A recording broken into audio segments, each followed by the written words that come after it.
देखिए, जैसे आपने कहा कि आज से 2-2.5 साल पहले एक बहुत बड़ी पूरे हिंदुस्तान में किसानों की एजिटेशन हुई और जिसमें वो किसान थे हमारे देश के, पूरे हिंदुस्तान के, वो लगभग 14 महीने दिल्ली में बैठे रहे और उसके बाद ऑनरेबल प्राइम मिनिस्टर ने ये कहा, माफ़ी मांगी और ये कहा कि हम समझाने में विफल हुए इनको। और फिर इन्होंने कहा कि आप जो है एजिटेशन वापस लीजिए और इसके ऊपर हम जो किसानों की जो उनकी डिमांड्स थी, उन्होंने कहा हम इसके ऊपर एक कमेटी कंस्टिट्यूट करेंगे और जो भी आपकी जायज़ डिमांड है वो हम मानेंगे। पर सबसे पहले उसके ऊपर जो एक फर्स्ट जो था उसमें था कि एमएसपी जो है उसको एक कानून की शक्ल दीजिए, यानी गारंटी दीजिए हमें एमएसपी की कि आप इसके ऊपर एक कानून बनाइए कि जो आप एमएसपी फिक्स करेंगे उससे नीचे कोई भी जो प्राइवेट प्लेयर है वो नहीं खरीद पाएगा। इसके ऊपर आप कानून बना दिए। लेकिन 2-2.5 साल बीत जाने के बाद सरकार ने एक भी जो वादा किया था वो उन्होंने पूरा नहीं किया। जिस प्रकार से इन्होंने कहा हम 2 करोड़ नौकरियां देंगे, 15 लाख देंगे, किसानों की दुगनी इनकम करेंगे, एमएसपी 1.5 गुना करेंगे और महंगाई को 100 दिन में कम करेंगे, 100 दिन में हम जो है काला धन लाएंगे बाहर से, 15-15 लाख आपके अकाउंट में आ जाए। तो इसी प्रकार से ये भी एक जुमला जो है वो साबित हुआ और उसके बाद किसान जो है बार बार इन जो एजिटेशन करते रहे। लेकिन आखिरकार जो किसानों ने दोबारा ये फैसला किया कि हम दोबारा दिल्ली में जाकर धरना लगाएंगे। एक तो हर एक का फंडामेंटल राइट है कि कोई भी जो है वो पीसफुल प्रदर्शन जो है वो कर सकता है। मैं समझता हूँ कि पीछे हम जाएं तो हिंदुस्तान में सबसे ज़्यादा अगर एजिटेशन किसी ने की है तो भारतीय जनता पार्टी ने की। सबसे अगर कोई गवर्नमेंट प्रॉपर्टी को अगर किसी ने जलाया है, नुकसान दिया है, पीछे आप देख लें पास्ट में, तो वो भारतीय जनता पार्टी ने दिया सबसे ज़्यादा।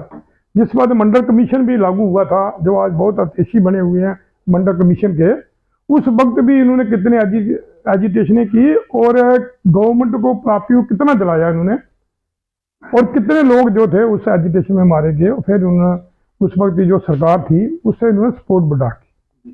तो मेरे कहने का ये मतलब सबसे ज़्यादा एजिटेशन इन्होंने की देश में। लेकिन आज अगर कोई अपोजिशन वाला या जैसे किसान है, जैसे दूसरे जो हमारे संगठन है, अपने हक के लिए कोई एजिटेशन करता है तो उसके साथ जो है बहुत बुरा व्यवहार जो किया जाता है। जैसे आज साहब मैं एक बात करूंगा, जिस तरह की भी इस तरह का रेड किया जाता है, लंबी लंबी कीलें लगा के, कंटेनर लगा के, उसके बाद टीयर गैस, वो भी ड्रोन से, क्या पाकिस्तान का नहीं, मैं वही तो हम कह रहे हैं ना। देखिए, टीयर गैस तो उन्होंने छोड़ा, लेकिन इसके साथ उन्होंने गोलियां भी चलाई। कल मैंने देखे रबड़ की गोली, दूसरी वो पित्तल की गोली है। कल एक लेडी दिखा रही थी, इतनी लंबी गोली है जैसे वो 3 नेट की गोली होती है, इस किस्म की गोली थी, वो भी उन्होंने वहां चलाई है। जो किलें लगाई, ये किया, बहुत कुछ किया उन्होंने। वो तो पूरा विश्व जो है वो देख रहा है। लेकिन मैं कह रहा हूँ कि सिंपल सी मांग है किसानों की, इससे गवर्नमेंट को कोई नुकसान नहीं। हाँ, प्राइवेट जो प्लेयर है उनको नुकसान हो सकता है। इससे साबित होता है कि ये जो गवर्नमेंट है, ये जो प्राइवेट जो बड़े बड़े कारपोरेटर हैं, सेक्टर हैं, उनको फायदा पहुंचाने के लिए ये कानून नहीं बना रही। क्योंकि अगर सुनिए, जिस तरह से आज जो हमारा मैं एक उदाहरण दूं, जैसे गंदम है, गंदम का रेट 2175 रुपये है पर क्विंटल है, जो एमएसपी है, मिनिमम सपोर्ट प्राइस है। किसान तो मैक्सिमम सपोर्ट प्राइस नहीं मांग रहा, वो तो मिनिमम सपोर्ट प्राइस मांग रहा है। तो अगर उससे नीचे अगर कोई खरीदे तो उसके ऊपर सरकार जो है वो कानूनी कार्रवाई करे। ये वो कानून मांग रहे हैं, इसमें सरकार को क्या परेशानी है? इसमें सरकार क्या जाता है, सरकार तो जो एमएसपी फिक्स करेगी, जो मिनिमम सपोर्ट प्राइस फिक्स करे, सरकार ने तो वही पैसा देना है। और अगर ये सरकार जो है, पीछे में एक गुजरात का एक आदमी था, उसने आरटी लगाई थी और उन्होंने कहा कि 10 साल में, जो पहली सरकार थी मनमोहन सिंह की, उन्होंने 3,74,000 करोड़ के उन्होंने कर्जे माफ किए, जो कॉर्पोरेट सेक्टर है। लेकिन इन्होंने 10 साल में 24,96,000 समथिंग जो है उन्होंने जो है उनका एनबीए किया। पर अगर आप उनका 24 या 25 लाख करोड़ आप माफ कर सकते हो, तो आप तो टोटल किसानों को जो दे रहे हो, जो एमएसपी टोटल वो 2,17,000 करोड़ है, टोटल सिर्फ दे रहे हो आप किसानों को। और फिर आप वही जो आपने एफसीआई खरीदी, जो जो सर आप खरीदते हो फूड कॉर्पोरेशन ऑफ इंडिया, जो किसानों से खरीदती है, जो एमएसपी रेट के ऊपर खरीदती है, तो आप बेच रहे हैं, वही आप मार्केट में बेच रहे हैं। अभी शायद 2300 पे क्विंटल शायद आपने बेची है पीछे। हर 3-4 महीने के बाद जो आपने एफसीआई जो मिनिमम सपोर्ट प्राइस के ऊपर आप खरीदते हो, आप उसको मार्केट में बेचते हो, उसमें क्या परेशानी है? अगर आप 2175 में खरीद रहे हो तो आप 24-2500 बेचते हो, तो आपको सरकार को उसमें क्या नुकसान है? लेकिन किसान यही डिमांड कर रहे हो, बिल्कुल मैं कहता हूँ जय डिमांड है उनकी। बाजवा साहब जिस तरह से मांग को दरकिनार करते हुए उन्होंने चौधरी चरण सिंह को भारत रत्न दे दिया। स्वामीनाथन जो रिपोर्ट कहता था कि इसको लागू करो, उसको रिपोर्ट लागू नहीं करने के बजाय उसको भारत रत्न दिया। और समारोह में स्वामीनाथन की बेटी ने कहा ये किसान है, क्रिमिनल नहीं है। इससे बड़ी और जो है सरकार के ऊपर कौन कटास कर सकता? नहीं, वो तो जो जैसे मैं कह रहा हूँ, अगर स्वामीनाथन जो कमीशन जो बनाया गया था, स्वामीनाथन जी को वो भारत रत्न दिया जा रहा है, तो जो उन्होंने उस वक्त वोट, किसान तो यही डिमांड कर रहे हैं, और किसान क्या कर रहे हैं? अगर आप उसको नहीं, अगर आप उसको समानता कर रहे हो भारत रत्न से, तो फिर उनके जो कमीशन की रिपोर्ट है आप उसको भी लागू करिए। 1.5 गुना आपने एमएसपी कहा, हम दे रहे हैं, झूठ बोलते हैं आप लोग। देखिए, मैं 5 मिनट आपके लूंगा। जिस कांग्रेस को ये सुबह से लेकर शाम तक पानी पी पी कर गाली निकालते, खासकर पंडित जवाहरलाल नेहरू को, जिसको 60 साल हो गया संसार से चले गए, कोई एक कांग्रेसी लीडर बताइए जिसने कभी अटल बिहारी वाजपेयी जी के ऊपर एक शब्द भी बोला हो, किसी के ऊपर बोला हो? यहां तक कि इनके ऊपर कोई भी जो है, कोई भी लीडर जो है उसके ऊपर किसी शब्द बोला जो इस संसार में नहीं है। लेकिन ये सुबह शाम पंडित जवाहरलाल नेहरू को गाली लगाते हैं, जिन्होंने सारे देश को जो सारा कुछ जो उन्होंने बनाया। तो इसलिए जो किसानों की डिमांड है वो तो यही डिमांड है।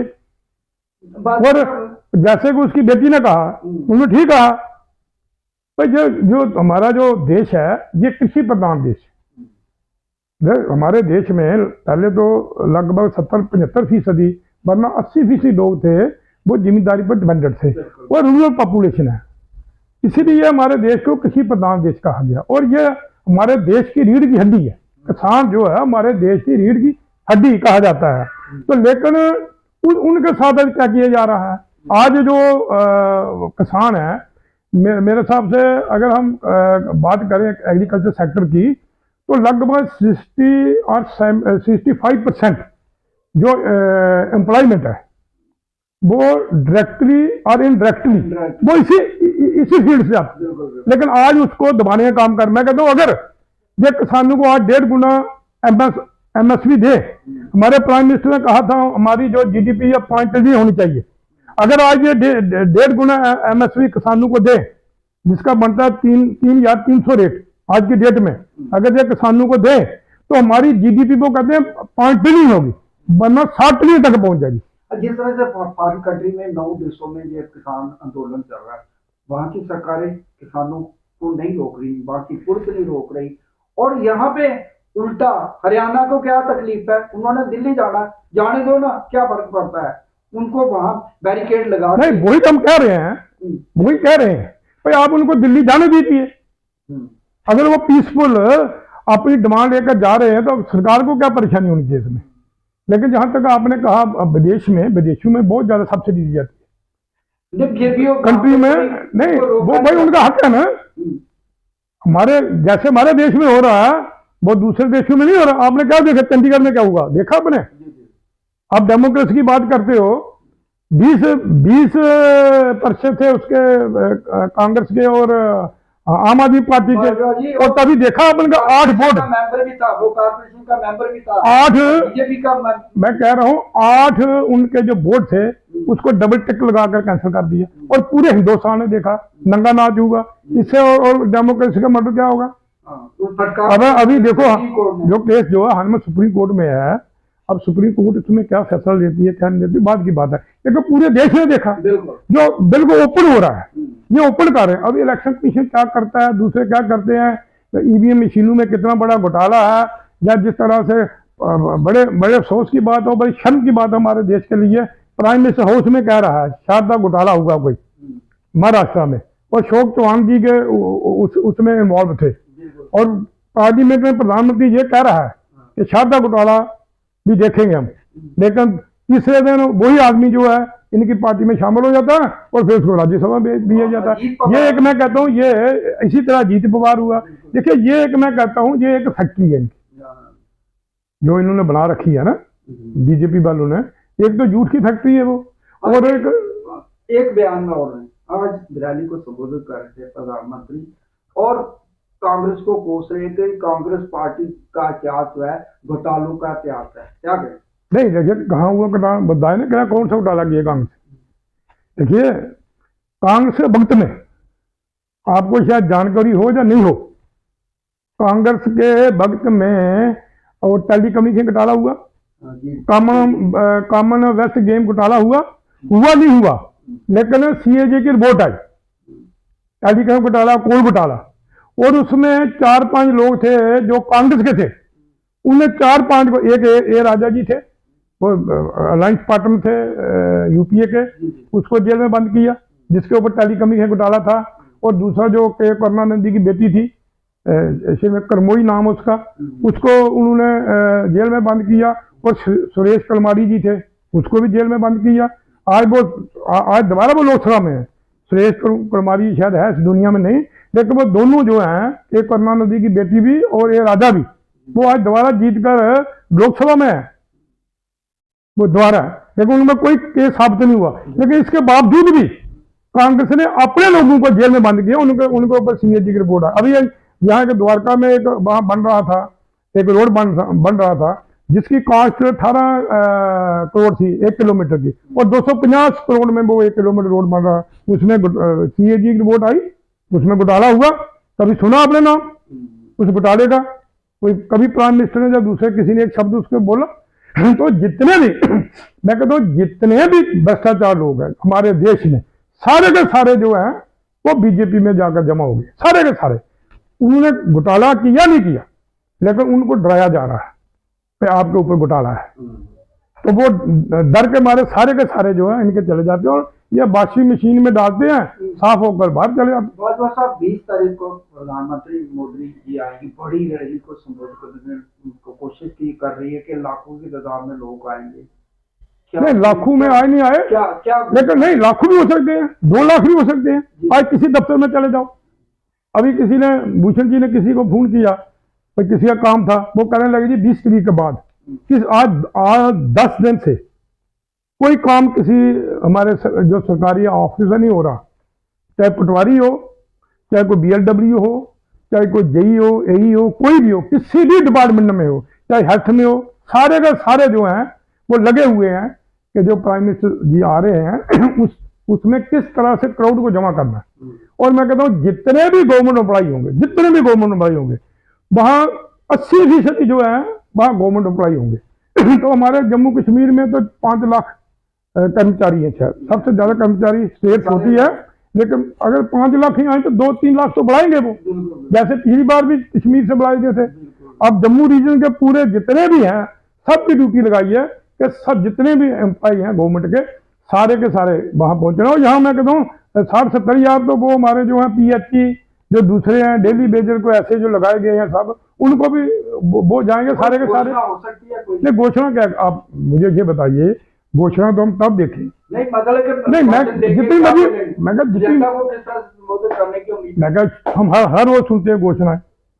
प्राइम मिनिस्टर जहां जाता है वो घोषणा करता है। 2 करोड़ की जो नौकरी थी वो भी प्राइम मिनिस्टर ने घोषणा की थी, हमने नहीं की। प्राइम मिनिस्टर ने ये भी कहा था आधार कार्ड नहीं बनना चाहिए, वो भी उसने बनाया। उसने ये भी कहा था जीएसटी लगना चाहिए, वो भी लगा दिया उसने। उसने ये भी कहा मैं 100 दिन में महंगाई ठीक करूँ, नहीं हो सकी तो घोषणा किया। घोषणा जितना करी जमानो साढ़े एक कहावत है ना डोगरी च कि जमानो जमानी कड़ा बना मिठा घट क्यों पाना। जमानो जमानी जितनी मर्जी घोषणाएं करें, कौन रोक रहा है इनको। प्राइम मिनिस्टर तो इसमें एक झूठ की बहुत बड़ी फैक्ट्री है हमारे। मैं कहना नहीं चाहता हूँ, लेकिन आज आम जो आदमी है ना, वो कह रहे हैं कि प्राइम मिनिस्टर शायद झूठ के कुछ नहीं बोलते। 370 हटने के बाद पहली दूसरी बार ये आ रहे हैं, तो आपको लगता है कि लोग उनका वेलकम करेंगे जिस तरह से? मैंने कहा ना, वेलकम जिस तरह से, देखिए वेलकम हो रहा है आज राहुल गांधी, वो सत्ता में नहीं है, वो सिर्फ एक सिंपल मेंबर पार्लियामेंट है, वो पार्टी प्रेसिडेंट नहीं है। पीछे बिहार में गया 10 लाख लोग, जिस दिन प्राइम मिनिस्टर कुर्सी छोड़कर जाएगा लोगों में, उस वक्त जिस वक्त 10,000 लोग होंगे, जमा होंगे, तो फिर कहेंगे हम कि प्राइम मिनिस्टर का वेलकम हो रहा है। आज तो सब जा रहे हैं, आज तो सरकार है, और खासकर जम्मू कश्मीर में तो गवर्नर रूल है, जो ऊपर से आदेश आएगा हर कोई मानेगा, तो जाएंगे। करोड़ होगी, क्यों नहीं करोड़ होगी?